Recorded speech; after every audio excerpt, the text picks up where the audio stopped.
गवळणी बांधी ती धार नासी गळा गवळणी बांधी ती धार नासी गळा गवळणी बांधी ती धार नासी गळा गवळणी बांधी ती धार नासी गळा खेळे त्या गोपाळा माझी ब्रह्म खेळे त्या गोपाळा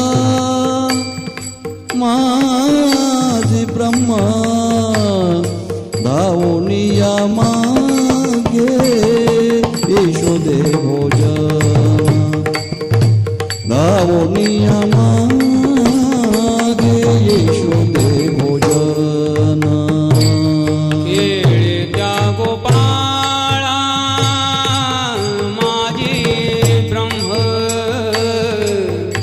खेळे त्या गोपाळा माझी ब्रह्म धावनिया माये करीती भोजन धावनिया माये करीती भोजन गवळणी बांधी ती धार नासी गळा गवळणी बांधी ती धार नासी गळा गवळणी बांधी ती धारणाचे गळा गवळणी बांधी ती धारणाचे गळा खेळ त्या गोपाळा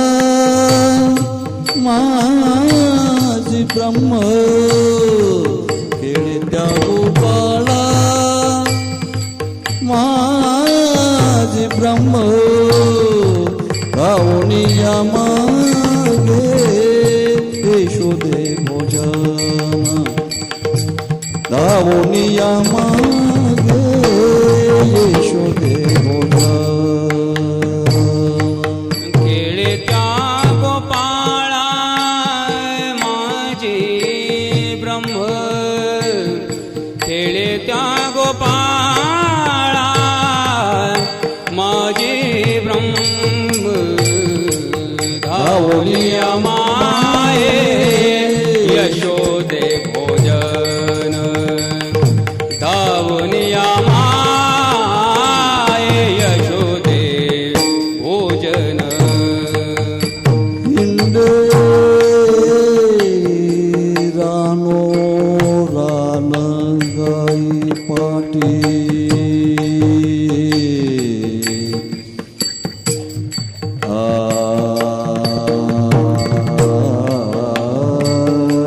गाई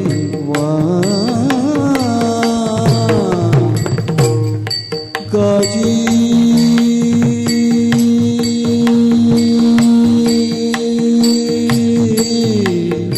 गाई पाटी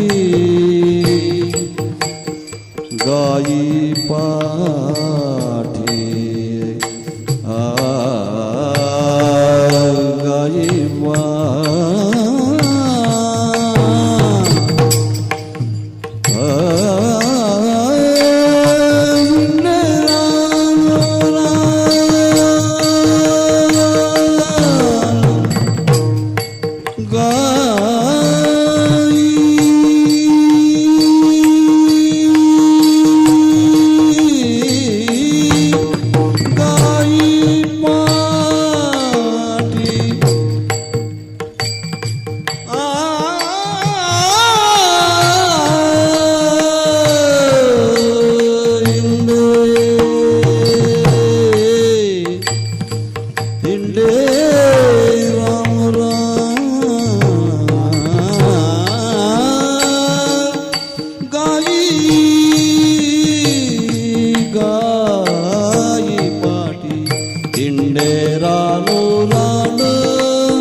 धाव गावनिया मागे यशोदे भोजा गावनिया मागे यशोदे भोजा हिंडेरानो राण गाई पाठी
बांधिती धारणासी गळा, गवळणी बांधिती धारणासी गळा, खेळे त्या गोपाळा माझी ब्रह्म, धावून या मागे यशोदे भोजन, हिंडे रानोरान गायी पाठी, तुका म्हणे सर्व कळा ज्याचे अंगी, तुका म्हणे सर्व कळा ज्याचे अंगी, भोळेपणा लागी भीक मागे, धावून या मागे यशोदे भोजन, हिंडे रानोरान गायी पाठी, विठ्ठला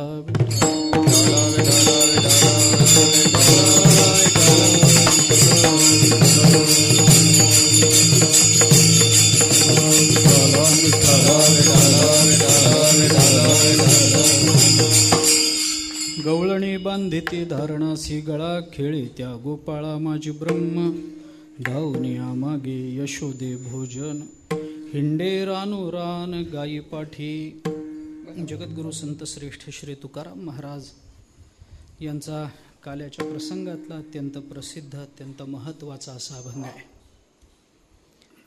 सद्गुरू श्री गुंडा महाराजांच्या पुण्यतिथीच्या निमित्तानं चालू असणारा हा महोत्सव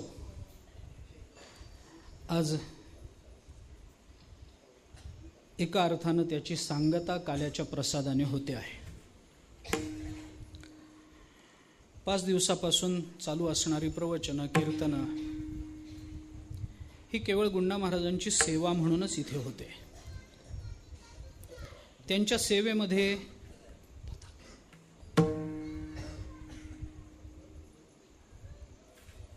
आपल्या वाट्याला आलेला जो भाग आहे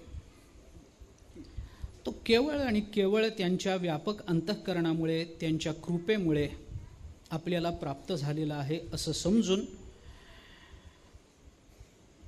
आपली झालेली सर्व सेवा त्यांच्या चरणी जशीच्या तशी समर्पित करणं एवढंच केवळ आमचं काम आहे. त्यामुळे ही सेवा झाली, त्यांना जर ती मान्य झाली आणि त्यांनी जर काही द्यायचं ठरवलं, आम्ही त्यांना एवढीच विनंती करू, सेवेमध्ये जमा करा, कृपा करा शेवटी. विठ्ठला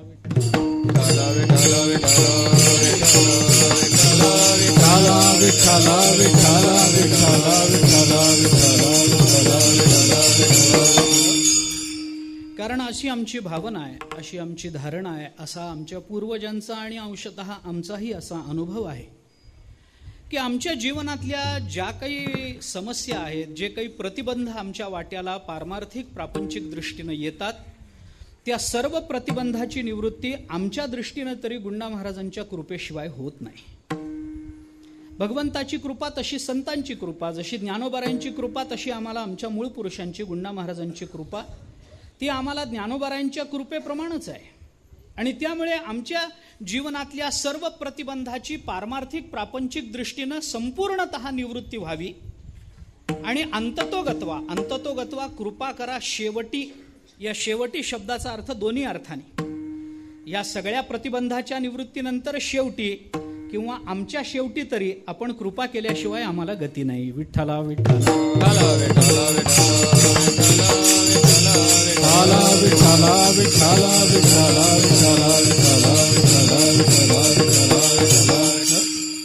आणि म्हणून आज काल्याची सेवा माझ्या वाट्याला आलेली, ती त्यांच्या चरणी समर्पित करण्याकरता मी उभा आहे.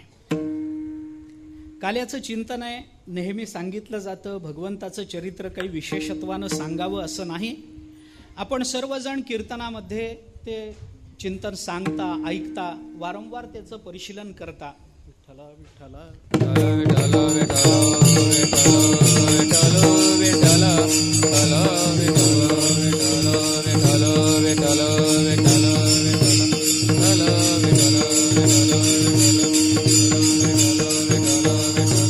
त्यामुळे त्या चरित्राचा सगळा परामर्श घ्यावा, त्यातलं सगळं काहीतरी सांगावं या उद्देशानं मी इथं उभा नाहीच आहे. थोडा वेळ अभंगाचं चिंतन, थोडा वेळ चरित्राचं चिंतन आणि शेवटी सर्वांबद्दलची कृतज्ञता व्यक्त करण्याकरता मी इथं उभा आहे.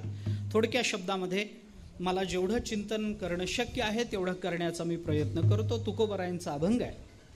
या अभंगामधून तुकाराम महाराजांनी परमात्म्याच्या संबंधानं काही गोष्टी विशेषत्वानं सांगितलेल्या आहेत.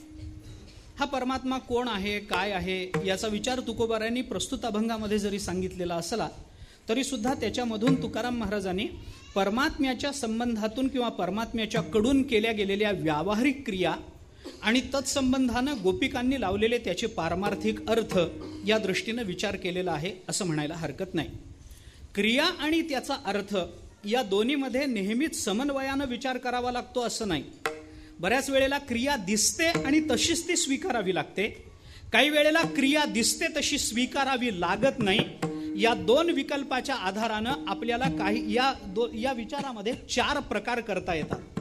काही वेळेला क्रिया व्यावहारिक असते आणि त्याचा अर्थही व्यावहारिक असतो, काही वेळेला क्रिया व्यावहारिक असते त्याचा अर्थ पारमार्थिक असतो, काही वेळेला क्रिया पारमार्थिक दिसते पण त्याचा अर्थ व्यावहारिक असतो, आणि काही वेळेला क्रियाही पारमार्थिक असते आणि त्याचा अर्थही पारमार्थिक असतो. विठ्ठला विठ्ठला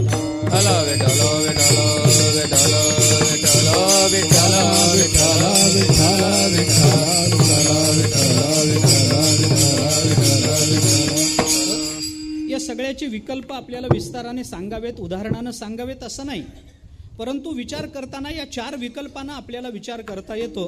त्याच्यातली क्रिया व्यावहारिक आणि त्याचा अर्थही व्यावहारिक आणि क्रिया पारमार्थिक पण त्याचा अर्थही व्यावहारिक या 2 विकल्पांचा विचार जीवाच्या संबंधानं करावा लागतो.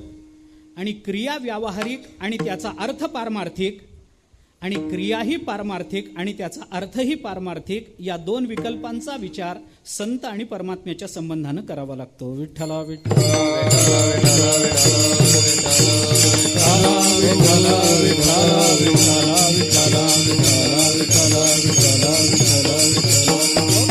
कारण जीव पारमार्थिक क्रिया करताना दिसला तरी त्याच्या मनात असलेला अभिप्रेत अर्थ हा व्यावहारिकच असतो.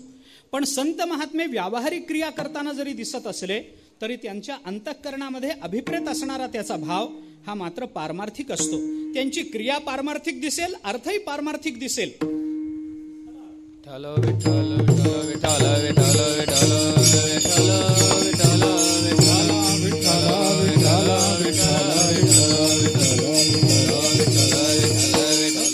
आणि संतांच्या बाबतीमध्ये मात्र त्यांची क्रिया पारमार्थिक दिसेल, त्यांची क्रिया व्यावहारिक दिसेल, पण अर्थाच्या बाबतीत मात्र परमार्थाला सोडून त्याचे अर्थ लावता येत नाहीत. ज्ञानोबारांनी काहीही केलं तरी त्याचा अर्थ आपल्याला पारमार्थिकच लावावा लागेल. तुकाराम महाराजांनी काही केलं तरी त्याचा अर्थ आपल्याला पारमार्थिक दृष्टीनंच विचारात घ्यावा लागेल. अशी उदाहरणं आपल्याला त्यांच्या चिंतनामध्ये किंवा त्यांच्या चरित्रामध्ये दिसून येतात. अगदी सोपं उदाहरण जर द्यायचं झालं तर श्वासोश्वासासारखी जीवन चालू राहण्याकरता केलेली क्रिया, पण ती जर आपण केली तर ती पंढरपूरमध्ये केली तरी त्याचा अर्थ व्यावहारिकच होतो, आणि ती नुसतं काही म्हणत जरी केली तरी त्याचा अर्थ व्यावहारिकच होतो. पण ज्ञानोबाराय जेव्हा श्वासोश्वास करतात तेव्हा त्यांचे श्वासोश्वास मात्र प्रबंध होत असतात. विठ्ठला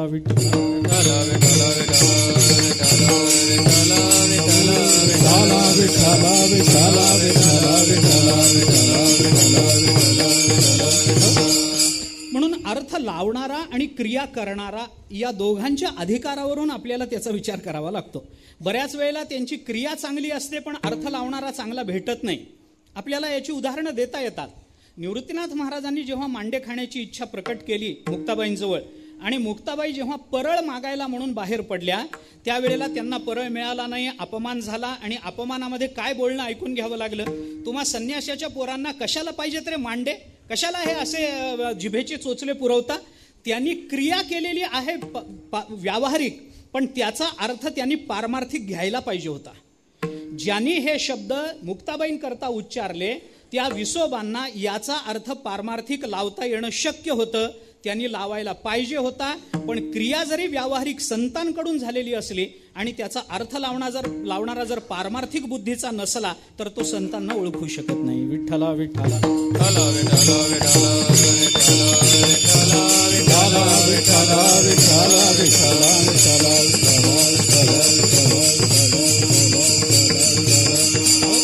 आणि दुसऱ्या बाजूनी जर विचार केला तर लोकांच्या व्यावहारिक क्रिया घडतात, पण संत मात्र पारमार्थिक बुद्धीनं ते बघत असल्यामुळे त्या जीवाला ते कधीही त्या क्रियेचा दोष देत नाहीत. आपल्याला याची उदाहरणं पाहता येतात. ज्या वेळेला रामेश्वर भट्टांनी तुकोबारायांच्या सगळ्या वह्या बुडवल्या त्यावेळेला तुकोबारायांना त्यांना काहीही बोलणं शक्य होतं, पण त्यांची ती क्रिया द्वेषमूलक होती. तरी सुद्धा तुकोबारायांनी त्याचा अर्थ द्वेषमूलक लावला नाही. तुकोबारायांनी रामेश्वर भट्टाला एक अक्षर सुद्धा उलट बोलणं केलं नाही. उलट तुकाराम महाराजांनी त्याचा अर्थ आपल्या दृष्टीने तो पारमार्थिक घेतला. बरं झालं बाबा, काही झालं असेल. आमच्या जीवनामध्ये घडणाऱ्या प्रत्येक अनुकूल प्रतिकूल घटनांचे पारमार्थिक अर्थ तुकाराम महाराजादी संत महात्म्यांनी आपल्याला लावून दाखवलेले आहेत. तुकाराम महाराजांनी विचार केला, बरं झालं यांनी अभंग बुडवले, ठीक आहे, ते माझे शब्द नव्हते, देवाचे होते, त्यांना कळालं नाही, हा भाग वेगळा. पण हे अभंग बुडवल्यामुळे तुकाराम महाराजांनी तुझं कुळच नष्ट होईल, तुझ्या कुळामध्ये कुष्ठरोगीच निर्माण होईल, असले शाप देत बसले नाहीत तुकोबाराय. तुकोबारायांनी आत्मचिंतन केलं. घडलेल्या क्रियेचा पारमार्थिक अर्थ घेतला पाहिजे. क्रिया काय घडली?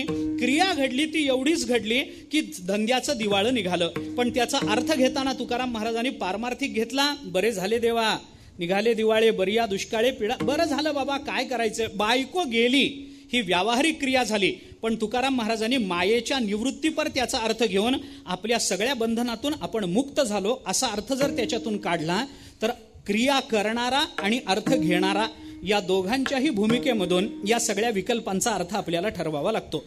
जर अर्थ काढणारा पारमार्थिक असेल, तुम्ही क्रिया कोणती करा त्याचा अर्थ पारमार्थिकच निघणार.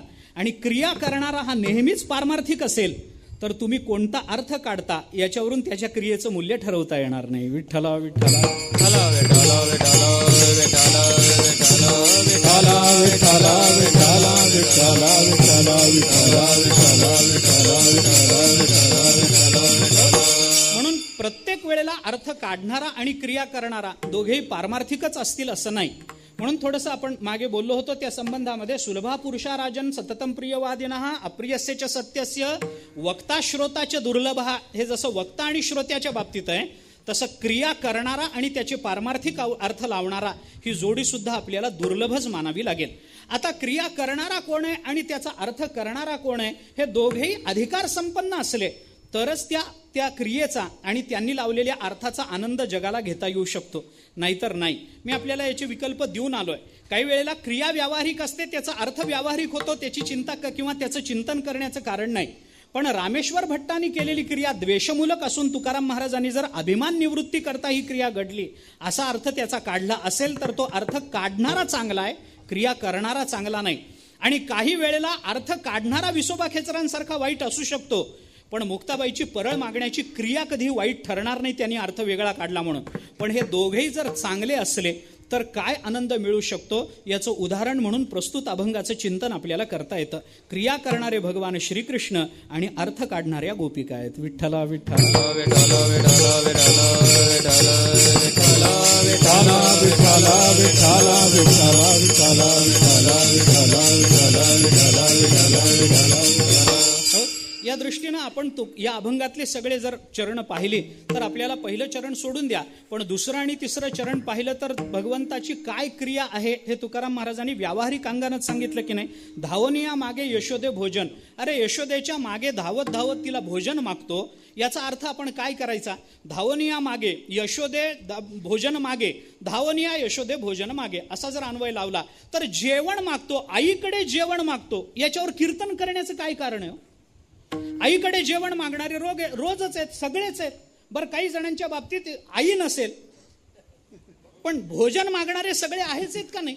सगळेच भोजन मागतात. याच्यावर कुणाचं कीर्तन होतं काय? याच्यावर कीर्तन होतं का? पण हे होतं. हिंडे रानो रान गाई पाठी हे कुणाच्याही बाबतीत घडू शकतं. ज्याला काहीच जमत नाही त्याला गुरं राखायला पाठवतात, त्याच्यावर कुणी कीर्तन करतं काय?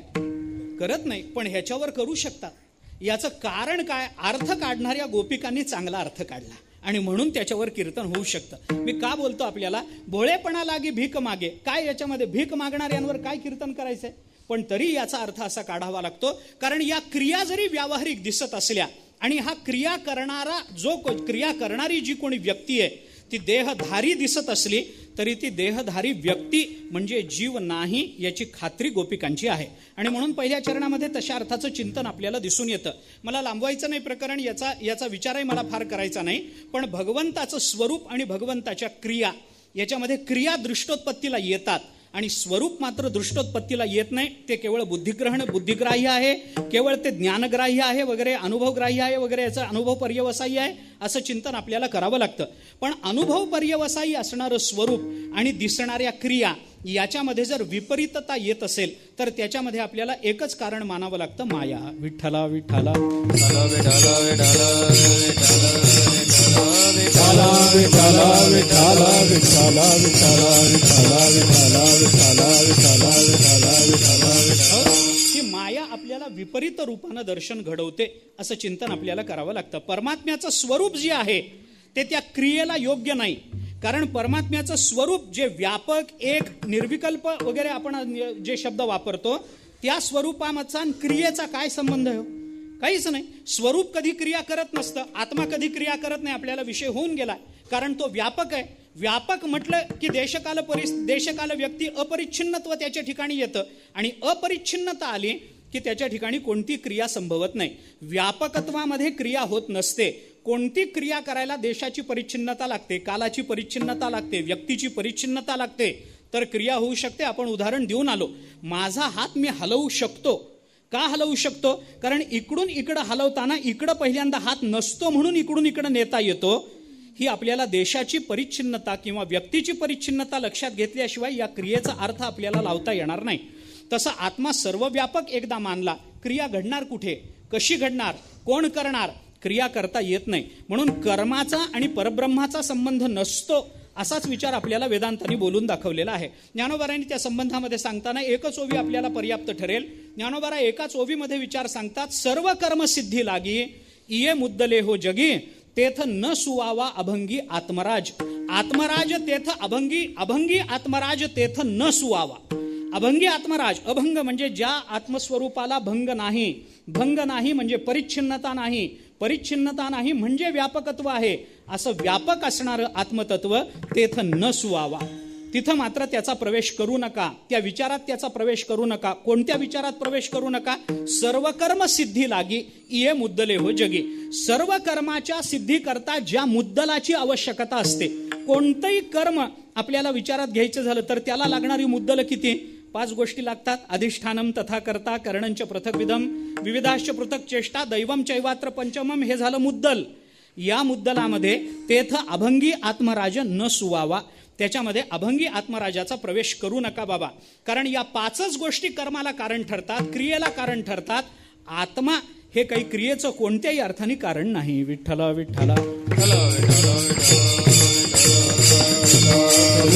विठ्ठला विठ्ठला विठ्ठला विठ्ठला विठ्ठला विठ्ठला विठ्ठला विठ्ठला.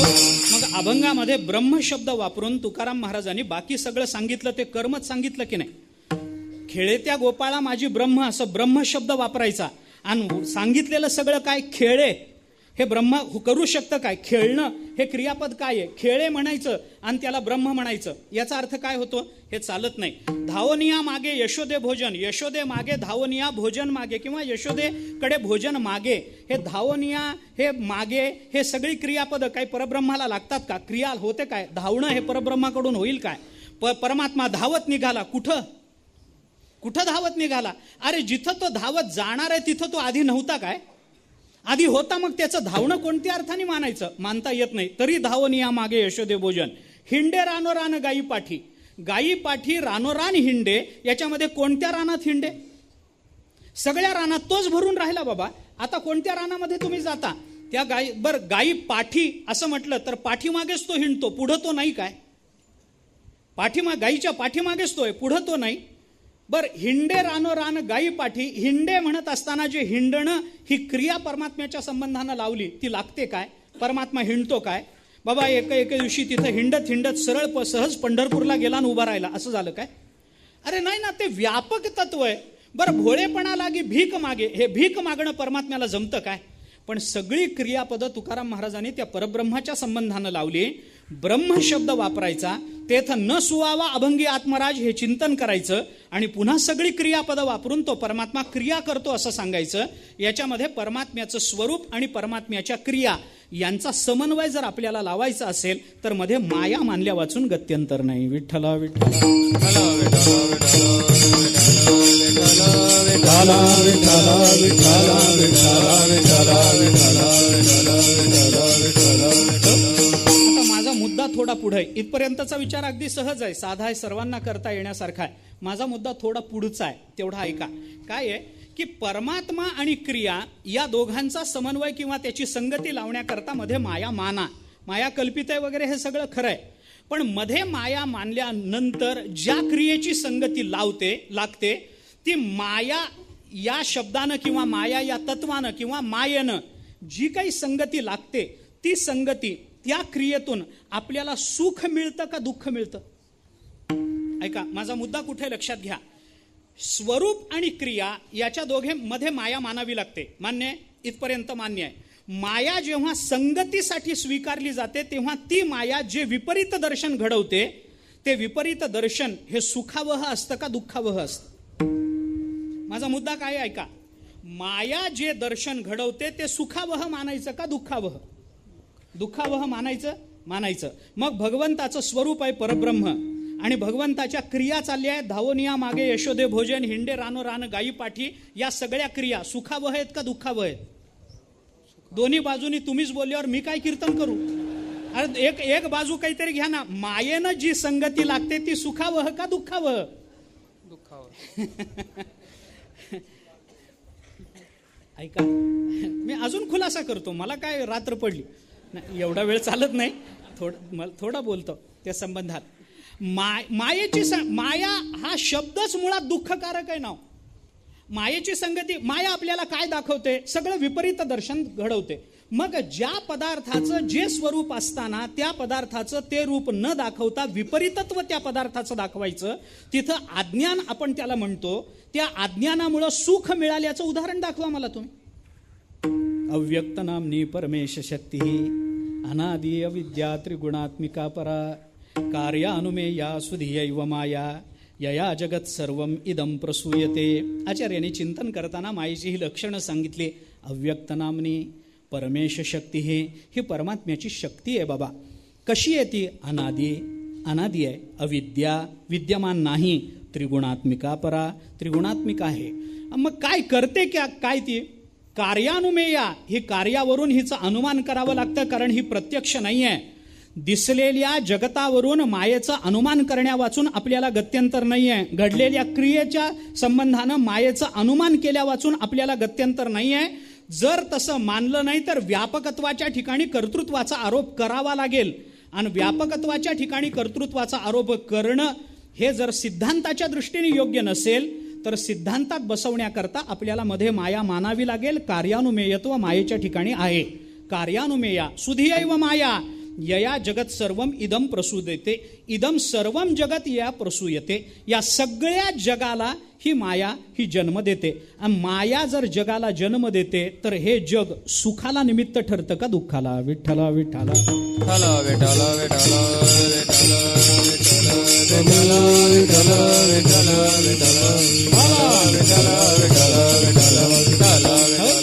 संसार केला आणि तो सुखाला कारण ठरला अशी उदाहरणं आपल्याला पाहायला सापडत नाही. संसार दुःख मूळ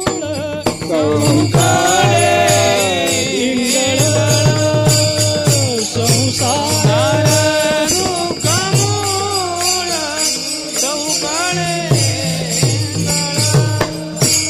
विश्रांती नाही कोठे विश्रांती नाही कोठे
धर्म जागोच दैवाचा परोपकारी.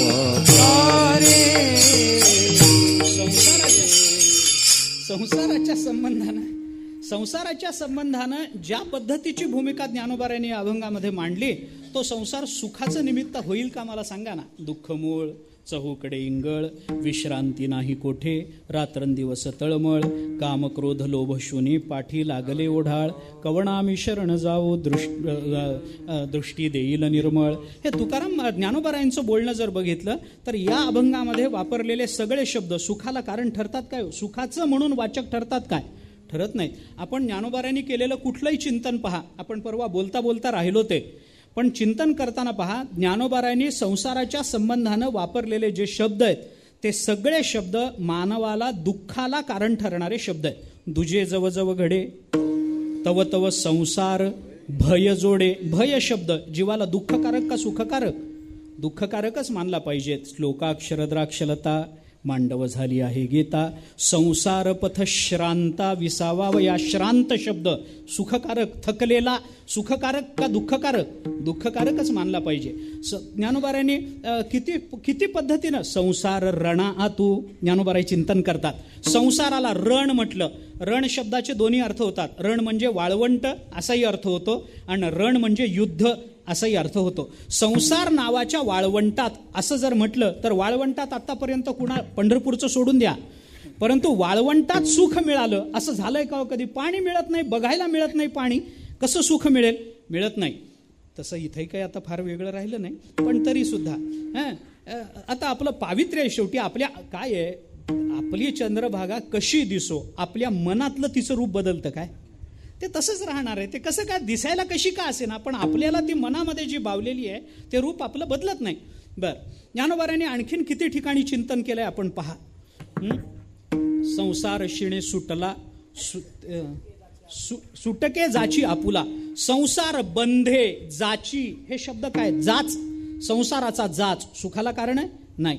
मग जर क्रिया आणि स्वरूप याच्यामध्ये माया मानावी लागली आणि ती माया ही केवळ आणि केवळ दुःखाला कारण ठरणारी आहे, तर तुकाराम महाराजांनी सांगितलेल्या या अभंगातल्या क्रिया या सुखाला कारण ठरणार आहेत का दुःखाला?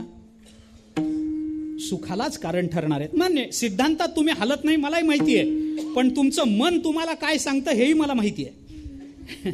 मनातून तुम्हाला म्हणायचंय की हे नाही बाबा, क्रिया कोणती असली मायेचा संबंध आला की ती दुःखाला कारण ठरते, पण या अभंगातल्या भगवंताच्या सगळ्या क्रिया या मात्र सुखाला कारण ठरतात. या क्रिया ऐकूनच आपल्याला मोक्ष मिळणार आहे.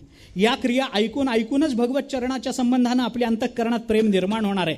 या सगळ्या क्रिया पुन्हा पुन्हा चिंतनात घेऊनच आपल्याला परमात्म्याच्या मुखातलं उच्चिष्ट काढून घेऊन काल्याचं सेवन करता येणार आहे. हे सगळं या क्रिया ऐकूनच होणार आहे. मग या क्रियेची संगती माया स्वीकारल्याशिवाय लागत नसेल आणि मध्ये माया मानली तर क्रियेच्या बाबतीत दुःखकारकता स्वीकारावी लागत असेल, तर या अभंगातलं चिंतन करायचं कसं हा मुद्दा आहे. त्याचा थोडासा विचार सांगतो आणि पुढे जातो. एक दोन मुद्दे मला मांडायचे, 3 सुद्धा म्हणत नाही, 1-2 मुद्दे मला मांडायचे, तेवढे मांडतो, थांबतो. विचार आपण करा की ही माया आहे गोष्ट खरी, माया दुःख देते हेही खरं.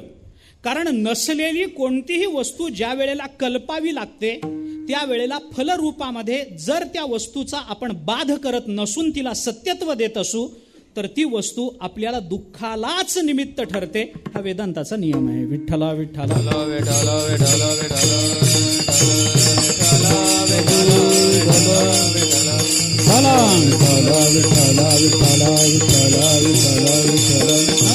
आणि मायेच्या संबंधानं आपल्याला तिला सत्स्वरूपता देता येतच नाही, म्हणून आपण तिला सदसद विलक्षण असं म्हणतो.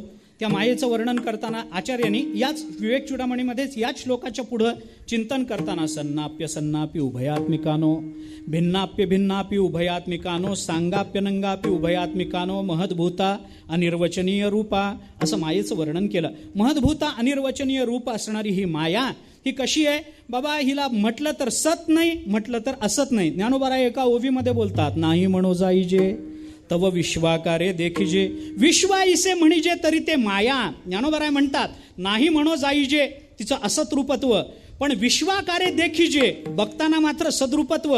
मग सत का असत? नाही बाबा, या दोन्हीपासून विलक्षण माना. सदसद विलक्षणत्व आपण मायेला देतो. मग या मायेला सत्स्वरूप म्हणून जर आपण मायेचं चिंतन करून त्या क्रियेची संगती लावत असू तर ती माया आपल्याला दुःख देते. मग या अभंगामधल्या क्रिया या दुःखाला कारण जर नाहीत तर मग संगती कशी लावायची हा प्रश्न आहे. तुम्ही अभंगामध्ये ब्रह्म शब्द वापरलाय ना? वापरला.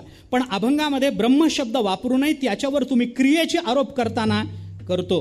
क्रियेचे आरोप करूनही त्याला दुःख नाही असं म्हणताना म्हणतो. मग संगती काय आहे ती तरी सांगा. मग त्याच्या संगतीचा थोडासा विचार करताना आपल्याला 2 अंगांनी त्याचा विचार करता येतो. ऐका काय आहे, या मायेचं वर्णन करताना आचार्यांनी अव्यक्त नामनी परमेश शक्ती ही अनादि अविद्या त्रिगुणात्मिका परा असं म्हटलंय. या त्रिगुणात्मिका या पदाचा विचार आपल्याला थोडासा स्पष्ट करावा लागेल. त्रिगुणात्मिका म्हणजे काय? तिन्ही गुणांची साम्यावस्था म्हणजे प्रकृती आहे. आपल्याला वेदांताचं नेहमीचं चिंतन आहे. 13व्या अध्यायामध्ये ज्ञानोबारांनी स्पष्ट केलंय. मला तिकडे जायचं नाही. साम्यावस्था म्हणजे आहे. पण आता याच्यातल्या कोणत्या गुणाची प्रबलता घेऊन ती माया प्रकट होते त्याच्यावरून बऱ्याच गोष्टी ठरतात. परमात्मा या जगताची सिद्धी करत असताना मायेचं साह्य घेतो. पण कोणत्या मायेचं साह्य घेतो? सत्वगुणात्मक अशा मायेचं साह्य घेतो. तो रजोगुण तमोगुणात्मक, ज्या वेळेला त्याला या प्रपंचाचा लय करायचा आहे त्यावेळेला परमात्मा तमोगुणात्मक मायेचं साह्य घेतो, प्रपंचाचा लय करतो. यतो वा इमानी भूतानी जायन्ते येन जातानी जीवंती यत प्रयंती अभिसंविशंती तद्विजिज्ञासस्व तद ब्रह्म असं म्हणत असताना त्या ब्रह्माचा विचार करत असताना त्याच्यामध्ये लय पावणं याच्याकरता म्हणून आपल्याला गोष्ट विचारात वेगळी घ्यावी लागेल. गीतेच्या बाबतीत बोलायचं झालं तर ज्ञातुम द्रष्टुमच तत्वेनं प्रवेष्टुमच परंतप. याच्यात ज्ञातुम द्रष्टुम आणि प्रवेष्टुम याच्यामध्ये आपल्याला ज्ञातुम करता सत्वगुणाचा विचार करावा लागेल, दृष्टुम करता आपल्याला रजोगुणाचा विचार करावा लागेल आणि प्रवेष्टुम याच्याकरता आपल्याला तमोगुणाचा विचार करावा लागेल. विठ्ठला विठ्ठला विठ्ठला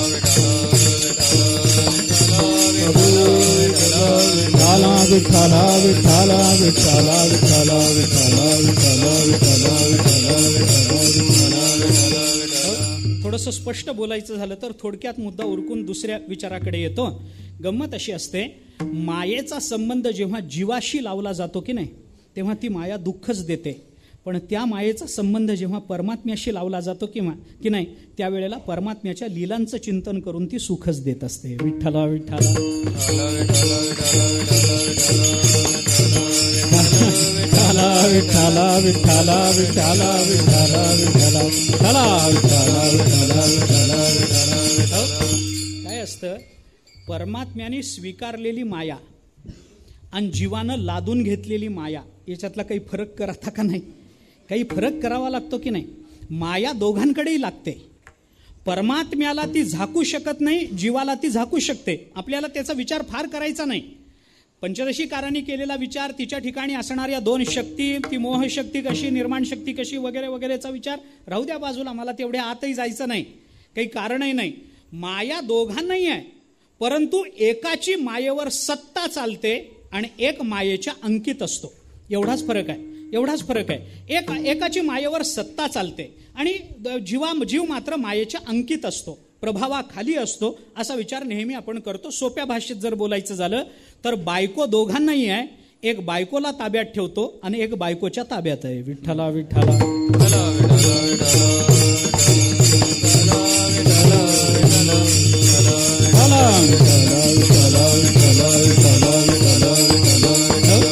म्हणून आपलं स्वातंत्र्य आपण किती विचारात घेतलं तरी ते मायेच्या अंकितच असतं आणि परमात्म्याचं पारतंत्र्य कितीही आपण विचारात घेतलं तर ते मायेच्या सत्तेतच असतं. विठ्ठला विठ्ठला विठ्ठला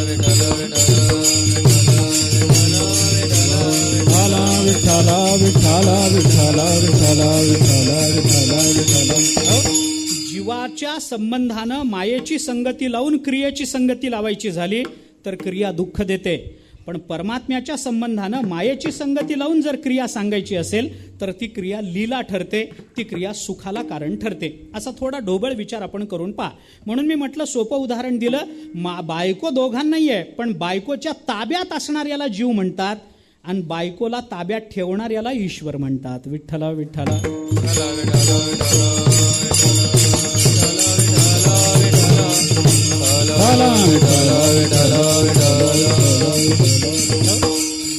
सांगितली जाणारी कथा आहे, काय वेगळं मागे सांगितली असेल. परंतु एके दिवशी बादशहाने बिरबलाला असं विचारलं की आपल्या राज्यामध्ये बायकोचं ऐकणारे किती लोक आहेत. बिरबल म्हणला जवळजवळ सगळेच. त्यांनी सांगितलं सगळे? सगळे अपवादच नाही, सगळे. जवळजवळ काय, सगळेच. बादशहाने विचारलं चातुर्मास करणारे सुद्धा? बिरबल म्हणाला नाही, त्यांना सोडून सगळे बायकोच्या. बादशहाने सांगितलं सिद्ध कर. त्याने सांगितलं ठीक आहे. दुसऱ्या दिवशी बिरबलांनी जाहीर केलं की बाबा चला, बायकोचं ऐकणाऱ्यांनी एक रांग करा, बायकोचं न ऐकणाऱ्यांनी एक रांग करा. रांगा लागल्या. बादशहाला बिरबल म्हणाला चला महाराज बघायला जाऊ. बघायला गेले. बायकोचं ऐकणाऱ्याची रांग गोपाळपूरच्या पलीकडे होती. लांब वारी गेलेली. आणि नंतर इकडे येऊन बघितलं बायकोचं न ऐकणारे किंवा बायकोच्या अंकित नसणारे कोण आहेत म्हणून बघायला गेलं तर कोणीच नाही त्या रांगेत. बिरबल म्हणाला महाराज मी तुम्हाला म्हणत होतो की बायकोचं ऐकणारेच सगळे आहेत, न ऐकणारं कोणी नाही. हे बोलणं चालू असताना एक जण पटकन आला आणि त्या रांगेत उभा राहिला, बायकोचं न ऐकणाऱ्याच्या रांगेत उभा राहिला. बादशाह म्हणाला बघ बिरबल, आपल्या राज्यात एकाच्या तरी मनगटात जोर आहे, एकामध्ये तरी ही ताकद आहे की तो न ऐकणाऱ्याच्या रांगेत उभा राहील. बिरबल म्हणाला असेल, एखाद्याची ती ताकद असू शकते, विचारू आपण त्याला. जाऊन विचारलं का तुम्ही बायकोचं ऐकत नाही? तो म्हणाला कुणी सांगितलं? नाही म्हणे न ऐकणाऱ्याच्या रांगेत तुम्ही उभे आहात. त्याने सांगितलं मी बायकोच्या ऐकणाऱ्यांच्या रांगेतच उभं राहायला चाललो होतो, पण बायकोने सांगितलं न ऐकणाऱ्याच्या रांगेत उभं राहा म्हणून इथं उभं राहिलो. आता हा ऐकणारा मानायचा का न ऐकणारा मानायचा? ऐकणाराच मानायचा. कोण ऐकत नाही? जीव म्हणलं की तो बायकोचा ऐकतो. झालं. बादशाह म्हणाला बरोबर आहे बाबा, तुझं म्हणणं काही चूक नाही, तुझं म्हणणं बरोबर, हा कंठा तुला बक्षीस. झालं. सगळं झाल्यानंतर बिरबलांनी बादशाहला विचारलं महाराज बायकोचं ऐकणारे कोण, न ऐकणारे कोण सिद्ध झालं, पण हा प्रश्न तुम्हाला पडला कसा की बायकोचं ऐकणारे कोण आहेत न ऐकणारे किती आहेत? हा प्रश्न तुमच्या मनात आला कसा? बादशाहने सांगितलं मला माहिती नाही, बेगमने मला विचारलं म्हणून मी तुला विचारलं. आता ज्या देशीचा राजाच असा असेल त्या देशाची प्रजा काय वेगळं करणार आहे मला सांगा ना. म्हणून थोडा विचार स्वतंत्रतेने आपण करा. माहेश्वरी तू माया या तस्या निर्माण शक्तिवत या सगळ्या गोष्टींचा विचार बाजूला ठेवा आणि परमात्मा मायेला अंकित ठेवतो आणि जीव मायेच्या अंकित असतो. एवढा विचार जर आपण केला तर जेव्हा त्याची सत्ता मायेवर चालते तो तिचा आधार घेतो, त्यावेळेला परमात्म्याकडून घडलेल्या क्रिया या लीला या वर्गामध्ये मोडाव्या लागतात, आपल्याला गणाव्या लागतात. आणि मायेच्या अंकित असून जीव जेव्हा मायेच्या आधारानं क्रिया करतो तेव्हा त्या पुनर्जन्माचं कारण ठरवाव्या लागतात. विठ्ठला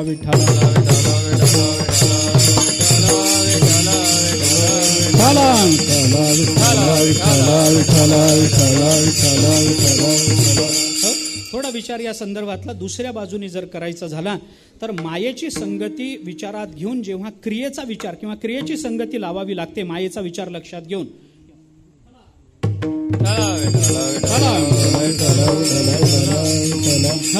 माया विचारात घ्या, मायेची संगती विचारात घ्या, मग क्रियेचा विचार करा. असं जर करायचं असेल तर त्याचा दुसरा थोडासा विचार आपल्याला करावा लागतो.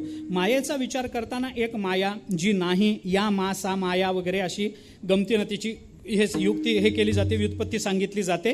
तो विचार बाजूला ठेवून जर मायेचा एक स्वतंत्र विचार आपल्याला करायचा झाला तर भक्तिशास्त्राने मायेचा विचार करताना जरा वेगळा विचार केलेला आहे. माया दुःखाला कारण, जगन्निर्मितीचं कारण वगैरे वगैरे या सगळ्या गोष्टी बाजूला ठेवून भक्तिशास्त्राने थोडा स्वतंत्रतेनं मायेचा विचार केला. कोण आहे बाबा ही माया? ही माया म्हणजे परमात्म्याची शक्ती आहे. अव्यक्त नामनी परमेश शक्ती, ही शक्ती असा शब्द वापरला. शक्तीचा विचार करत असताना ही शक्ती म्हणजे प्रत्येक वेळेला त्रास देणारीच असली पाहिजे असं बंधन नसतं. शक्ती बऱ्याच वेळेला आपल्याला आनंदही देऊ शकते, देऊ शकत नाही असं नाही. मी त्याची उदाहरणं देऊन हा विषय सवंग करत नाही, परंतु त्याचा विचार आपण करा. भक्तिशास्त्राने या संदर्भामध्ये काय केलंय, जी माया आपल्याला दुःख देते त्या मायेचा विचार डोक्यातून काढून टाका. परमात्म्याची जी माया परमात्म्याच्या सत्तेखाली वावरते आणि परमात्मा म्हणेल तिकडे जाते. कारण जो मोक्ष या मायेला निवृत्त करणारा आहे तो मोक्ष जर परमात्म्याचे अंकित असेल तर ती माया अंकित असेल. याच्यामध्ये आपल्याला स्वतंत्र चिंतन करायचं कारण नाही. कैमुतिक न्यायानं आपण ते लावून घेऊ शकतो. मुद्दा हा आहे की त्या मायेचा विचार करताना, परमात्म्याच्या अधिपत्याखाली असणाऱ्या या मायेचा विचार करताना परमात्मा ही माया वापरतो, या मायेचा उपयोग करतो, विनियोग करतो, तो कोणत्या पद्धतीनं करतो हे सांगताना भक्तिशास्त्राने मायेचे 3 प्रकार आपल्याला सांगितलेले आहेत. ही माया 3 प्रकारची असते. कोणकोणत्या प्रकारची असते? एक स्वमोहिका माया असते, एक स्वजनमोहिका माया असते आणि एक विमुख जनमोहिका माया असते. वैष्णव मतामध्ये याचा विशेषत्वानं विचार केला गेलेला आहे.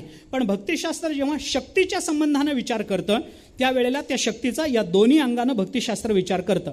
प्रत्येक वेळेला मायेच्याच अंगाने तो विठ्ठला विठ्ठला विठ्ठला विठ्ठला विठ्ठला विठ्ठला विठ्ठला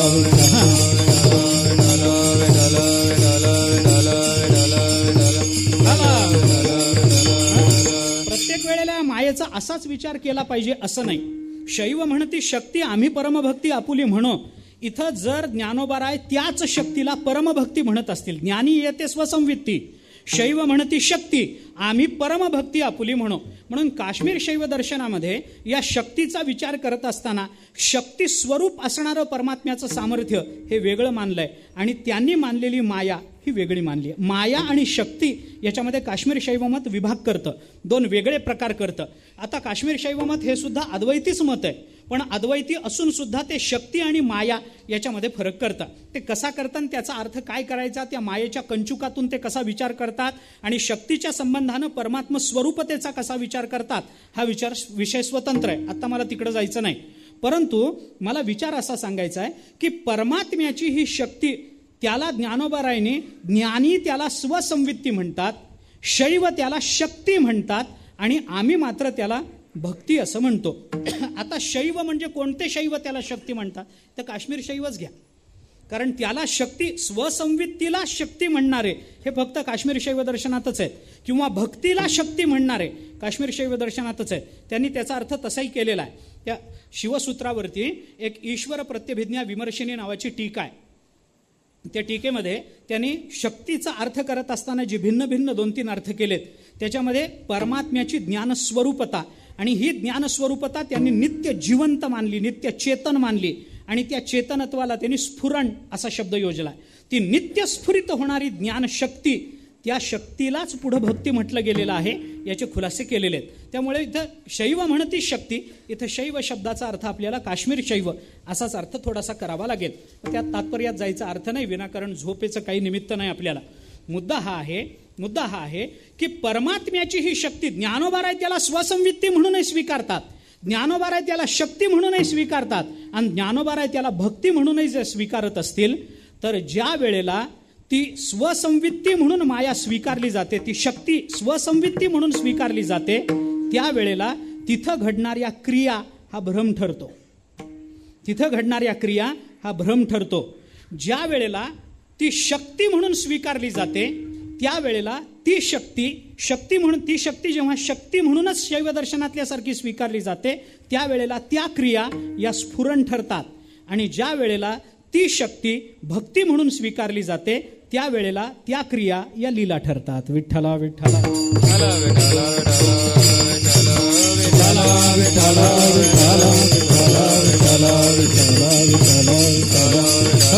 आणि म्हणून या अभंगामध्ये ब्रह्म असा शब्द वापरूनही ज्या क्रिया सांगितल्या त्या सगळ्या आनंदाला कारण ठरल्या. का?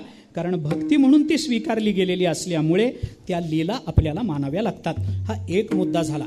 दुसरा विचार आपल्याला याच संदर्भात जर करायचा झाला, जर मायेची संगती मायेचा विचार करून क्रियेची संगती जर लावायची असेल, तर दुसरा एक विचार या संदर्भामध्ये आपल्याला करता येतो. त्याचाही थोडासा अगदी धावता विचार मी आपल्यासमोर ठेवतो. जसा आपण आत्ता भक्तिशास्त्राच्या दृष्टीने विचार करतो, एक स्वमोहिका माया, एक स्वजनमोहिका माया आणि एक विमुख जनमोहिका माया, 3 पद्धतीच्या मायेचा विचार भक्तिशास्त्र करतं. आता भक्तिशास्त्राने याच्यात स्वमोहिका माया कुठे आहे, स्वजनमोहिका माया कोणती, विमुख जनमोहिका मायेमध्ये 2 प्रकार घडतात. काही विमुख होतात भगवंताला ते नित्य विमुख मानलेत, आणि काही जे विमुख होतात ते प्रसंगवशात विमुख मानलेले. बरं का, काही प्रसंगवशात विमुख झालेले मानले गेलेले आहेत. उदाहरणार्थ, एका गोपिकेचं भगवंताचं भांडण झालं आणि त्या गोपिका भगवंताला म्हणाली, कान्होबा माझ्या घरी यायचं नाही, इथून तुझा काही संबंध नाही, अजिबात माझ्याकडे बोलायला यायचं नाही, माझ्याकडे दूध प्यायला यायचं नाही, दहीभात खायला यायचं नाही, काही संबंध नाही तुझा माझा, जा इथून, नकोस तू आम्हाला. असं जर एखादी गोपिका रागावून म्हणालेली असेल, तर ती रागावलेली गोपिका भगवंतापासून कायमची विमुख झाली का प्रसंगवशात? मनामध्ये कल्पिलेला तो जो काही क्रोध आहे त्या क्रोधाची निवृत्ती होईपर्यंत, दुसरी लीला बघेपर्यंत, एवढंच त्याचा कालावधी एवढाच आहे. दुसरी भगवंताची लीला बघितली, क्रोध गेला, तिचे विमुखता तीही गेली. पण काही आहेत ते कायमचे विमुख आहेत. कंस भगवंताला कायमचा विमुख आहे. रावण भगवंताला कायमचा, तो काही प्रसंगवशात विमुख झालेला नाही आहे, कायम विमुख झालेला आहे. कंस म्हणा किंवा आणखीन कोणी म्हणा, मला आता ती उदाहरणं जास्त लांबवायची नाहीत. असे 2 प्रकार त्याच्यामध्ये करता येतात.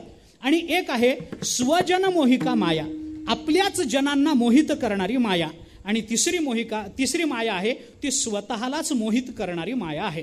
तुकाराम महाराजांनी कर्म आणि व्यापकत्व या दोघांची संगती लावताना ज्या मायेचा विचार केलाय, त्या या 3 मायेचा विचार तुकाराम महाराजांनी 3 चरणामध्ये केलाय, असं चिंतन आपल्याला करता येतं. मी एकेका वाक्यामध्ये सांगून जातो, आपण विचार करून पहा. अभंगाकडे मी येतोच आहे, पण एकेका वाक्यामध्ये सांगून जातो.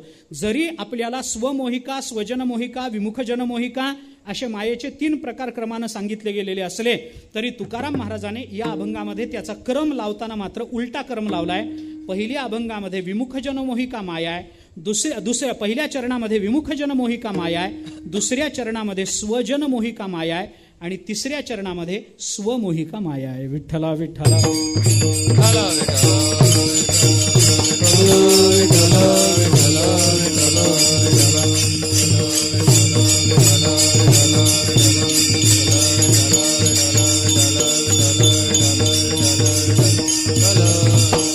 थोडंसं खुलासा करत जातो. आपण पहिल्या चरणाकडून नंतर येऊ, त्याचा विचार आपण करा.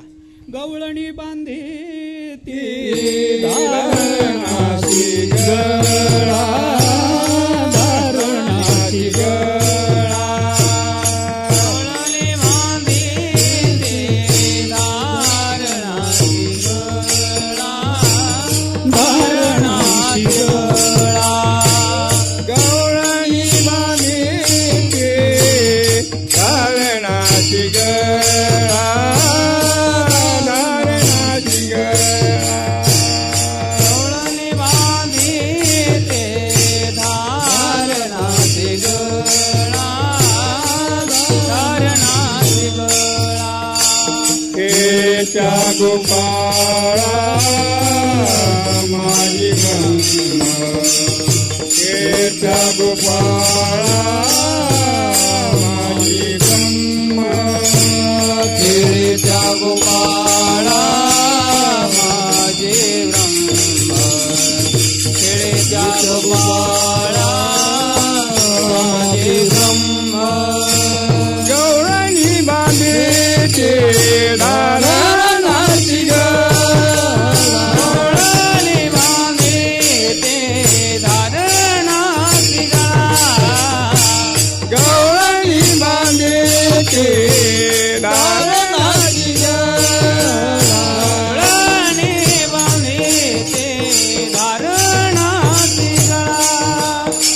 केच्या गोपाळा माझी ब्रह्म, केच्या गोपाळा माझी ब्रह्म, खेळच्या गोपाळा माझे ब्रह्म, खेळच्या गोपाळा माझे ब्रह्म. तुकोबाराय बोलतात, गवळणी बांधिती धारणासी गळा, खेळेत्या गोपाळा माझी ब्रह्म. अभंगाचा जो चरणाचा जो अर्थ आहे त्याच्यात मला विस्तार करायचाच आहे, पण आत्ता तो विषय आला, सरळ संगती लावून जातो. गवळणी धारणासी गळा बांधिती, धारणासी गळा बांधिती कुणाचा? खेळेत्या गोपाळा माझे. गोपाळामध्ये खेळणारा जो परमात्मा आहे त्या परमात्माचा गळा धारणा बांधिती. धारणा बांधिती, धारणा शब्दाचा अर्थ असा आहे की जुन्या काळामध्ये स्वयंपाकघरामध्ये जेव्हा दूध दुभतं जास्त प्रमाणामध्ये होतं त्यावेळेला ते डेअरी वगैरे नव्हती त्या काळामध्ये, त्या काळातलं सांगतो, म्हणजे जुन्या काळातलं गोकुळातलं गोपिकांच्या काळातलं सांगतो. स्वयंपाकघरामध्ये ते नित्य घुसळण करण्याकरता एक खांब रोवलेला असायचा, एक खांब, त्याला घुसळ खांब असं म्हणायचे, घुसळ खांब. त्याला ती दोरी वगैरे लावून घुसळण वगैरे करणं हे त्यावेळेला घरातल्या बायका स्वतः करत असत हो. जुन्या काळामध्ये बायका स्वतः घरातली कामं करत असत. काय म्हणजे असं आत्ता सांगितलं तर कुणाला खरं वाटणार नाही, स्वतः तेव्हा बायका करत असत. ते घुसळण वगैरे करायचे. तो घुसळ खांब कायम रोवलेलाच असायचा. म्हणजे तो काढायचा प्रसंग कुठेतरी हे करायचं, घुसळण करायचं. कारण त्यावेळेच्या त्या रव्या वगैरे ज्या होत्या त्याही मोठ्या होत्या. त्या म्हणजे मोठं सगळं थोडं एवढ्या भांड्यात घेतलं. आताच्या त्या रव्या, त्याला रवी म्हणणं सुद्धा आपल्याला बरं वाटत नाही. हां, म्हणजे रागानं रव्या म्हणावं असं त्या रवीला म्हणावं वाटतं. इतक्या त्या रव्या लहान आहेत. काय ते बरं भांडच एवढं असतं, ते चुरचुर करतात. काय त्या ताकाला गंमत येणार आहे, मजा येणार आहे हो. काही नाही. बरं त्याच्यातलं सगळं काढूनही घ्यायचं आणि ते फुळूक पाणी द्यायचं. काय ते जुन्या काळामध्ये तसं नव्हतं. मोठं दही दूध जास्त मोठ्या प्रमाणामध्ये असायचं. ते घुसळणही मोठं व्हायचं. त्याच्याकरता हांडे भांडेही मोठे असायचे आणि त्याच्याकरता ती रवी सुद्धा मोठी असायची. त्या रवीला आधार म्हणून जो खांब, त्याला म्हणायचं धारणा. ते आहे, त्याला धारण खांब किंवा घुसळ खांब असं म्हणतात. त्या गोपिकांनी चोरी करणाऱ्या भगवंताला एके दिवशी पकडलं आणि गवळणी बांधिती धारणासी गळा, आणि भगवंताचा गळा म्हणजे भगवंताला त्या घुसळ खांबाला बांधून टाकलं. आता बांधून टाकणारी जी गोपिका जी भगवंताला बद्ध करण्याचा प्रयत्न करते, ती भगवंताच्या प्रेमात असेल का भगवंतावर रागावलेली असेल? बघा, विचार करा. भगवंताच्या जी बांधून टाकण्याचा प्रयत्न करते, माझ्या घरामध्ये चोरी केलेली आहेस म्हणून त्या काळापुरतं का असेना, पण रागावलेली असेल का प्रेमात असेल? रागावलेली असेल. कारण रागावल्या प्रेमात असेल तर बरं झालं का नोबा, अजून लोणी घेऊन जा असं म्हणाली असती. पण ती प्रेमात नाहीये, ती भगवंताला बांधून टाकण्याचा विचार करते. त्या अर्थी ती रागावलेली आहे. रागावलेली आहे म्हणजे भगवंताच्या विरोधी आहे, आणि विरोधी आहे म्हणून गवळणी बांधिती, या बांधिती क्रियापदावरून आपल्याला पहिल्या चरणामध्ये विमुख जनमोहिका मायेचा विचार करावा लागेल. विठ्ठला विठ्ठला.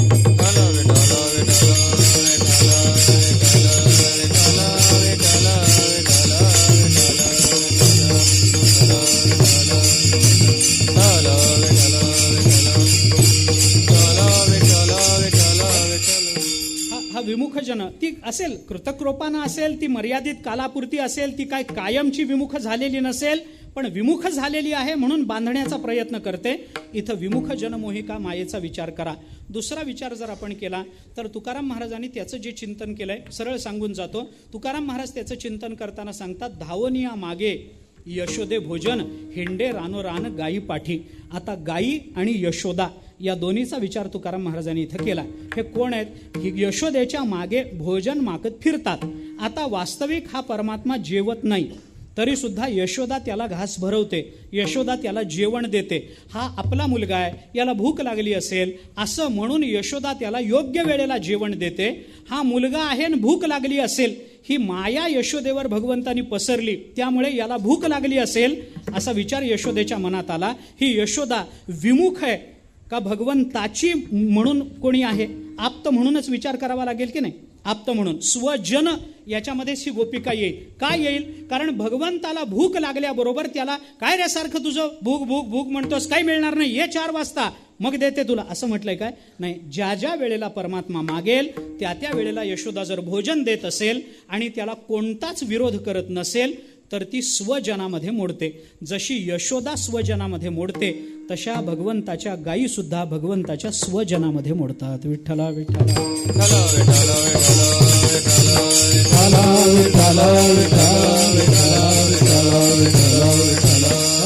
कारण हिंडे रानोरान गायी पाठी, भगवंत गायीच्या पाठी हिंडत होते, याचा अर्थ आपला मालक मागे येतो आहे म्हणून आपण योग्य दिशेने चाललं पाहिजे. असा जर गायी विचार करत असतील तर आपण याचा विचार केला पाहिजे की गायी भगवंताच्या मनाला अनुसरून वागतात म्हणून स्वजनामध्ये त्या मोडतात. विठ्ठला विठ्ठला.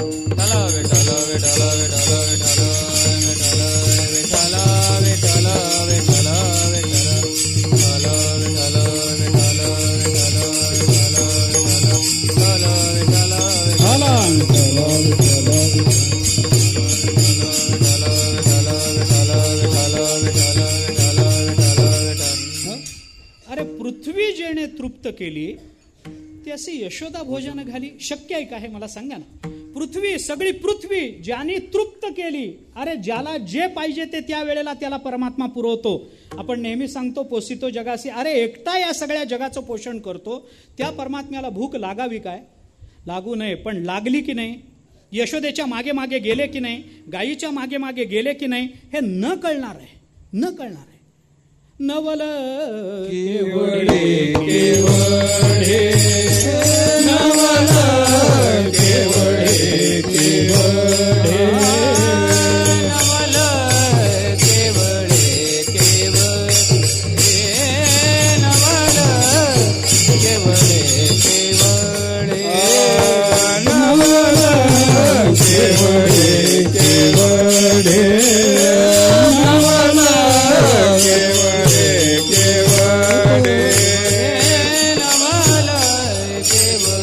केवढे नवल केवळे केवळे नवल केवळे केवळे नकळे कानोबाचे कोडे नकळे कानोबाचे कोडे नवल केवढे केवढे नवल केवढे केवढे नगळे कान्होबाचे कोळे नगळे कान्होबाचे कोळे नवल केवळे केवळे केवढे नवल केवळे तुकोबाराय बोलतात नवल केवढे केवढे न कळे कान्होबाचे कोडे न कळे. आम्हाला परमात्म्याचं कोडं कळत नाही, पण तुकाराम महाराजांनी 3 चरणामध्ये ते कोडं उलगडून आपल्याला दाखवलं. एक स्वज विमुख जन मोहिका माया. दुसऱ्या चरणामध्ये तुकाराम महाराजांनी स्वजन मोहिका मायेचा विचार केला. कर्म आहे पण ते ब्रह्म आहे. मग ब्रह्माचं कर्म कसं? त्यांनी स्वजनावरही आपली माया विस्तारली. त्याच्यामुळे त्या सगळ्यांवर विस्तारलेली ती माया, त्या मायेने त्याची संगती लावता येते. म्हणून धावून या मागे यशोदे भोजन हिंडे रानोरान गायी पाठी. गाय आणि यशोदा हे दोन्ही भगवंताच्या स्वजनामध्ये येतात आणि रागावून देवाला बांधणारी गोपिका ही विमुख जनामध्ये येते. म्हणून पहिल्या चरणामध्ये विमुख जन मोहिका माया, दुसऱ्या चरणामध्ये स्वजनांना मोहित करणारी अशी माया, आणि तिसऱ्या चरणामध्ये तुकाराम महाराज जो विचार करतात तो मात्र स्वमोहिका मायेचा विचार करतात. ती माया कोणती आहे? ती विमुख जनांना मोहित करते, नवल नाही. ती आपल्याच जनांना, आप्तजनांना मोहित करते, नवल नाही. ती माया अशी गमतीची आहे आणि भगवंताची सत्ता तिच्यावर इतकी चालते की भगवान त्याच्याने स्वतःही मोहित होतात. त्या मायेने परमात्मा स्वतःच मोहित होतात. मग स्वतःच मोहित होतात. असे मोहित ते कसे होतात? तुकाराम महाराजांनी अभंगाच्या शेवटच्या चरणामध्ये त्याचा तुका म्हणे सर्व कळा ज्याचे अंगी तुका म्हणे सर्व कळा ज्याचे अंगी म्हणे सर्व कळा ज्याचे अंगी तुका म्हणे सर्व कळा ज्याचे अंगी तुका म्हणे सर्व कळा ज्याचे अंगी तुका म्हणे सर्व कळा ज्याचे अंगी तुका म्हणे सर्व कळा ज्याचे अंगी तुका म्हणे सर्व कळा ज्याचे अंगी भोळेपणा लागी भीक मागे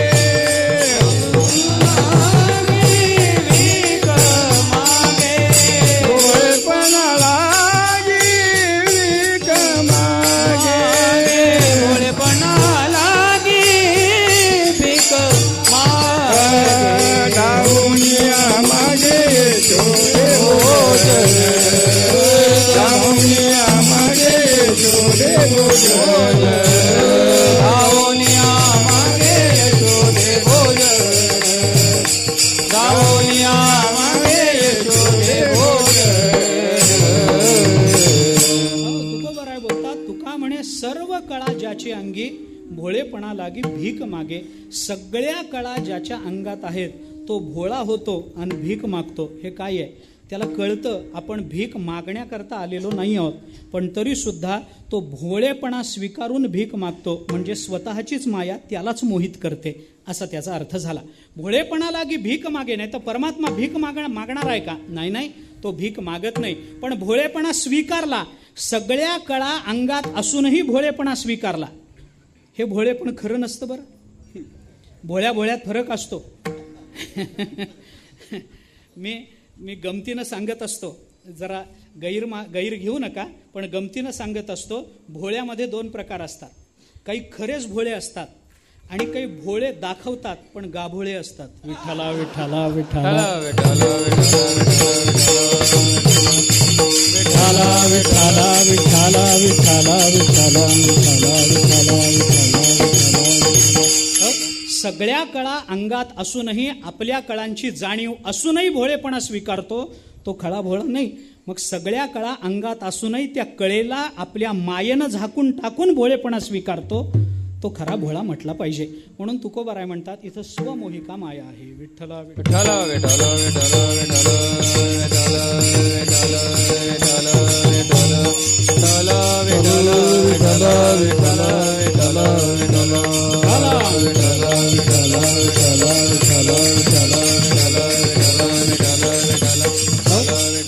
भगवंताला ब्रह्म म्हणून त्याच्या कर्माची संगती जर लावायची असेल आणि मध्ये माया गृहीत धरायची असेल तर त्या मायेची संगती, मायेचा विचार असा करून आपल्याला ब्रह्म आणि कर्म या दोन्हीची संगती लावता येते. ते लीलेच्या संबंधानं लावता येते.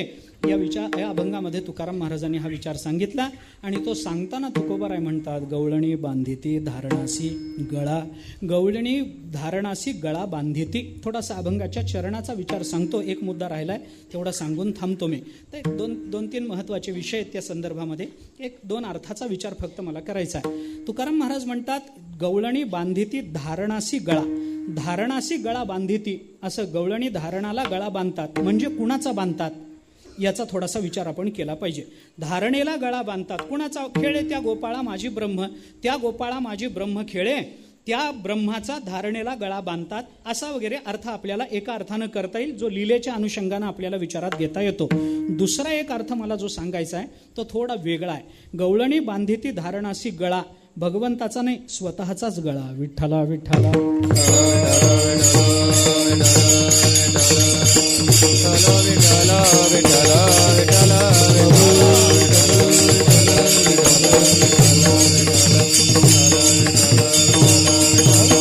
म्हणून धारणा शब्दाचा अर्थ काय करायचा याच्यावरून हा अर्थ आपल्याला करता येतो. कोणत्या धारणेला गवळणींनी गळा बांधून घेतला बाबा? कोणती धारणा? धारणा या शब्दाचा अर्थ काय करायचा आपल्याला योगशास्त्रामध्ये जी धारणा सांगितली जाते त्या धारणेचा वेगळा विचार आहे. 5वं अंग योगाचं म्हणून आपल्याला त्याचा विचार करता येतो. पहिली जी अंग आहेत 6वं अंग, पहिली जी अंग आहेत त्या अंगाचा विचार करताना तिला साधन रूपता आणि बाह्यरूपता बाह्यरंगता दिलेली आहे आणि उरलेल्या तिन्हींना मात्र अंतरंग रूपता आपल्याला दिलेली योगशास्त्राने पाहता येते. हे काय त्याचा विचार सगळा मला आपल्याला सांगायचा नाही. यम नियम आसन प्राणायाम प्रत्याहारापर्यंत साधन रूपता, धारणा ध्यान समाधीमध्ये साध्य रूपता, यम नियम आसन प्राणायाम प्रत्याहारापर्यंत बहिरंगता आणि त्याच्यानंतर धारणा ध्यान समाधीमध्ये अंतरंगता. याच्यातही विचार करताना समाधी हे जर आपल्याला अंतिम गंतव्य मानायचं ठरलं तर पहिली 5 जी साधनं सांगितली ती बहिरंग साधनं आणि नंतर सांगितलेली धारणा आणि ध्यान ही अंतरंग साधनं विचारात घ्यावी लागतात. विठ्ठला विठ्ठला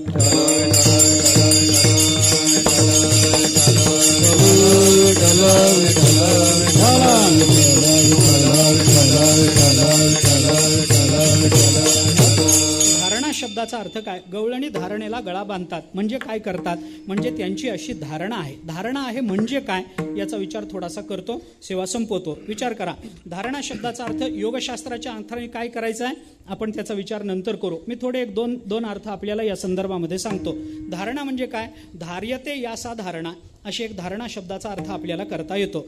ज्याच्यामुळे धारण केलं जातं किंवा जे धारण केलं जातं त्याला धारणा. ध्रू धातूवरून आपल्याला धारणा असा अर्थ करता येतो. ध्रू धातूवरूनच आपल्याला धर्म याही अर्थ आपल्याला विचार करता येतो आणि धर्माचा विचार करताना धारण करणारा तो धर्म या अर्थाने धर्माचा विचार आपण करू शकतो. व्यास महर्षींनी महाभारतामध्ये धर्म शब्दाचा अर्थ करत असताना धारणात धर्म मित्याहुर धर्म धारयते प्रजा यस्या धारण संयुक्तः सधर्म इत्यभिधीयते ही धर्माची व्याख्या केलेली आहे. जो जगाला धारण करतो त्याला धर्म असं म्हणतात. विठ्ठला विठ्ठला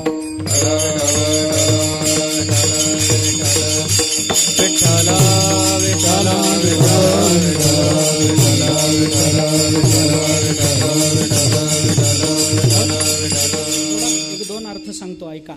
काय आहे, धारणेचा विचार करताना त्याच्या वेगवेगळ्या पद्धतीनं आपल्याला विचार करता येऊ शकतो. धारणा म्हणजे काय? धारणा म्हणजे निश्चयात्मक बुद्धी असा अर्थ आपल्याला करता येतो. धारणा म्हणजे काय? कोशामध्ये धारण या शब्दाचा अर्थ करताना निश्चय आणि धारणा या शब्दाचा अर्थ करताना बुद्धी, स्त्रीलिंगी पद आपण जर घेतलं तर बुद्धी असा अर्थ त्याचा. धारणा हा शब्दच मुळात स्त्रीलिंगी, त्याच्यातून बुद्धी असा अर्थ त्याचा करता येतो. माणूस म्हणतो की नाही, माझी अशी धारणा आहे म्हणजे काय, माझी अशी बुद्धी आहे असा त्याचा अर्थ होतो. माझी अशी धारणा आहे म्हणजे काय, माझा असा निश्चय आहे असा अर्थ आपल्याला करता येतो. बुद्धी, निश्चय अशा पद्धतीचा अर्थ आपल्याला करता येतो. तर गवळणीने धारणेशी आपल्या गळा बांधला याचा अर्थ काय, गवळणीने अशा प्रकारची भावना केली, अशा पद्धतीचा निश्चय केला, अशा पद्धतीचा त्या गोपिकांची बुद्धी झाली. कोणती बुद्धी झाली? खेळे त्या गोपाळा माझी ब्रह्म. गोपाळामध्ये खेळणारं हे जे आहे ना, हा माणूस नसून हे ब्रह्म आहे असा त्यांचा निश्चय आहे. विठ्ठला विठ्ठला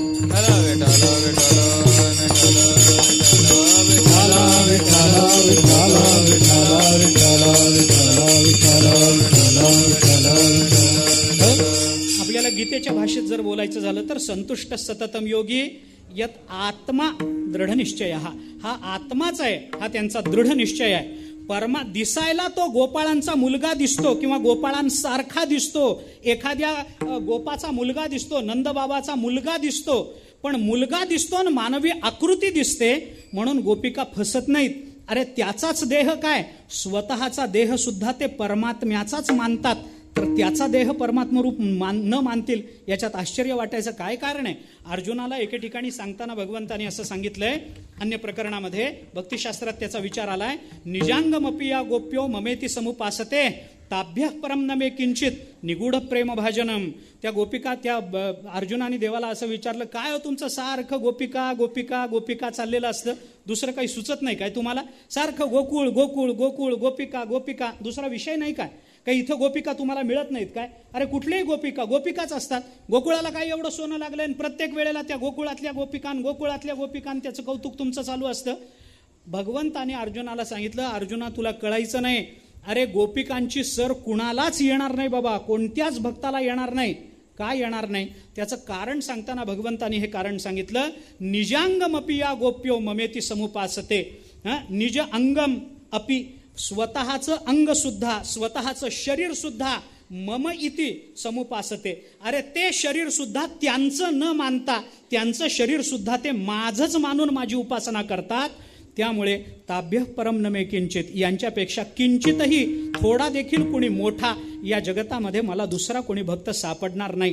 ताभ्यः परम न मे किंचित निगूढ प्रेम भाजनम, माझ्या निगूढ अत्यंत अंतरंग अशा प्रेमाला पात्र यांच्यापेक्षा मोठा मी दुसरा कोणी मानत नाही, हे भगवान बोलले. याच्यामध्ये त्यांनी काय सांगितलं, निजांग, अरे स्वतःच्या अंगाला जर ते परमात्म्याचं मानतात म्हणून गोपिकांनी प्रत्येक क्रिया केली ती स्वतः करता केली असं गोपिकांनी कधीच मानलं नाही. आपण मागे एकदा या संदर्भामध्ये बोललो होतो, गोपिकांनी कपाळाला कुंकू लावलं, हे कुंकू काही सौभाग्याचं लेणं म्हणून त्यांनी लावलं नाही.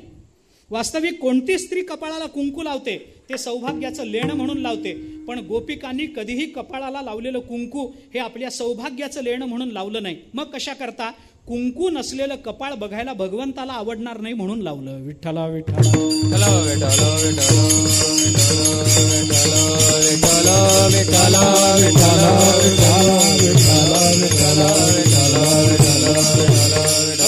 आपलं शरीर जर परमात्म्याचंच आहे तर या शरीराला देवाची मूर्ती गंध लावल्याशिवाय सोडता येते काय?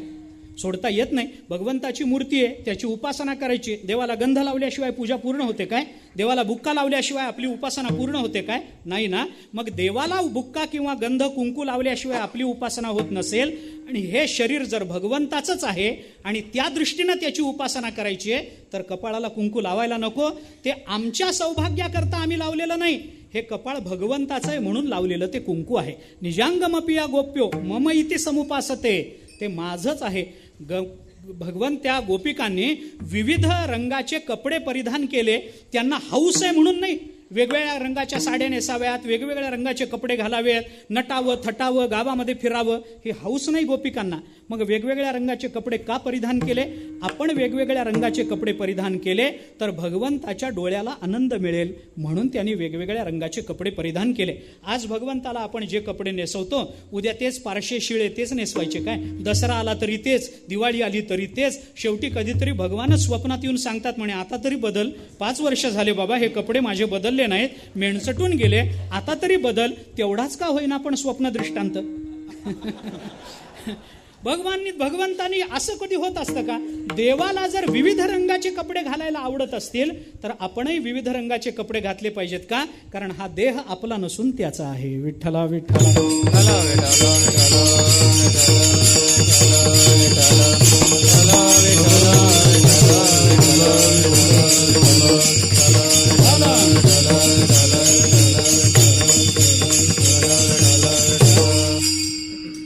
धारणा शब्दाचा अर्थ आपल्याला असा करावा लागतो. गवळणी बांधिती धारणासी गळा. भगवान हा परमात गोपाळांमध्ये खेळणारा दुसरा तिसरा कोणी नाही. हे साक्षात परब्रह्म आहे. या धारणेवर गोपिका अधिष्ठित झाल्या. गवळणी बांधिती धारणासी गळा. काय धारणा त्यांची?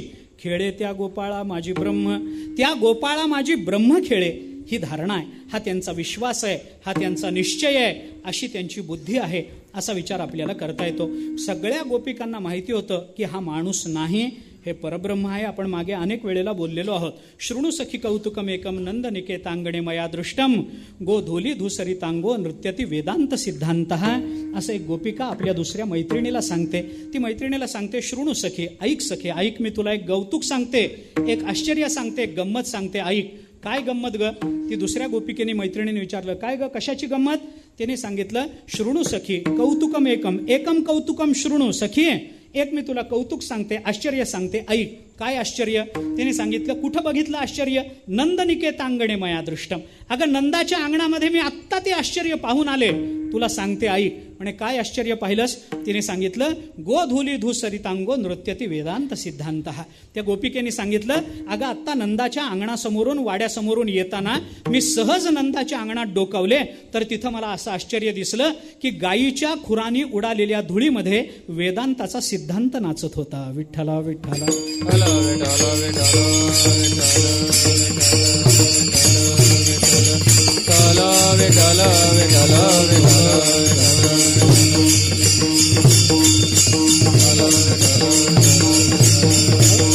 किंवा धारणा शब्दाचा अर्थ करताना आपल्याला अजून एक अर्थ करता येतो. काय अर्थ करता येईल? आपल्याला योगशास्त्राच्या थोडंसं अंगाने जायचं जर काल कीर्तनामध्ये विषय होऊन गेला. 2 अंगानं धारणेचा विचार आपल्याला करता येतो. कसा करता येतो? या दोन्ही अर्थाने आपण थोडासा विचार करा. काय विचार करता येईल? ब्रह्मणी मनोधारणम धारणा असा दुसरा एक अर्थ आपल्याला करता येतो. परब्रह्माला मनामध्ये स्थित करून ठेवणं, यालाही आपल्याला धारणा असं म्हणता येतं. विठ्ठला विठ्ठला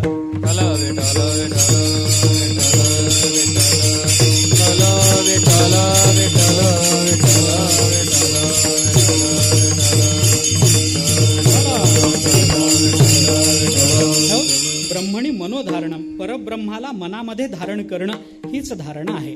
परब्रह्माला मनामध्ये धारण करणं म्हणजे काय? मनामध्ये असलेला तोच परब्रह्म आहे, परमात्मा आहे, अशी बुद्धी करणं.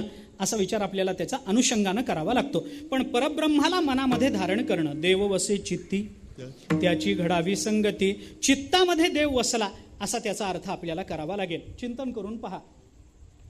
म्हणजे जो परमात्मा आहे, जे परब्रह्म आहे, जो देव आहे, त्याला चित्तामध्ये धारण करणं. ज्ञानोबारांच्या भाषेत जर बोलायचं झालं तर तयाचे चित्त गवसणी व्यापका मज, त्यांचं चित्त मज व्यापका गवसणी असं भगवान बोलतात.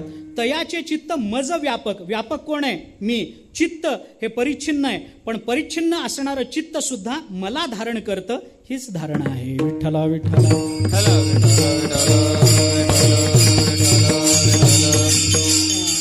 तुकाराम महाराजांच्या भाषेत जर बोला, बैसला गोविंद गोविंद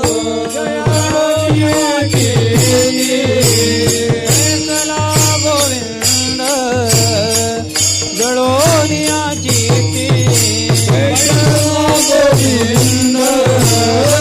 गोविंद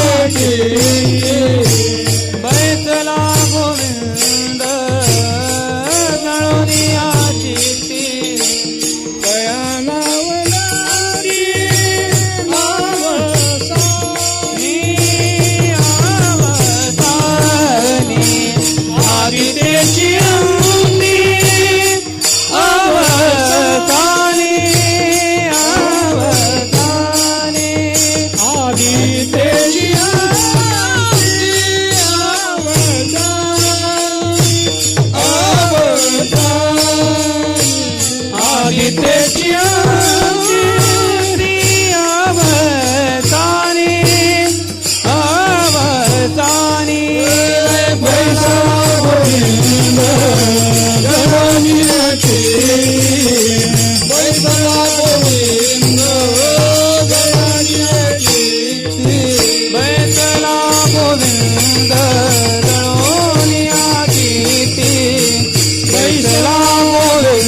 ब्रह्मणी मनोधारणम ही जशी धारणा आहे, परब्रह्माला मनात धारण करणं ही जशी धारणा आहे, काल विषय होऊन गेलाय.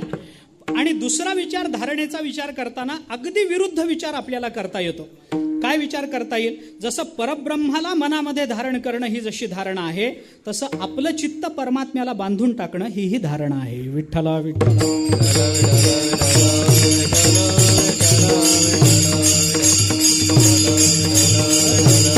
योगशास्त्राने त्याच्या संबंधामध्ये चिंतन करताना सांगितलं, ध्येये चित्तस्य स्थिर बंधनम धारणा. ध्येयाला चित्तानं ध्येयाच्या ठिकाणी आपलं चित्त बांधून टाकणं यालाही आपल्याला धारणा म्हणता येईल. आपलं चित्त आपल्या चित्तात त्याला घ्यायचं नाही, पण आपलं चित्त नेऊन त्या ध्येयाशी कायमचं बांधून टाकायचं. ज्ञानोबारांच्या भाषेत जर बोलायचं झालं तर तू मन हे मीची करी, माझी या भजनी प्रेम धरी, याच्यात मन हे मीची करी ही धारणा आहे. विठ्ठला विठ्ठला.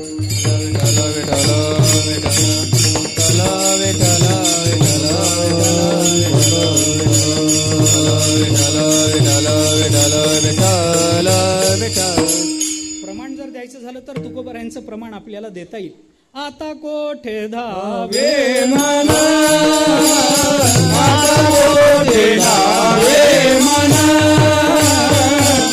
कोठे धावे मन, आता कोठे धावे मन, आता कोठे धावे मन, आता कोठे धावे मन, आता कोठे धावे मन, आता कोठे धावे मन, आता कोठे धावे मन, तुझे चरण देखील. आता कोठे धावे मन, तुझे चरण देखील.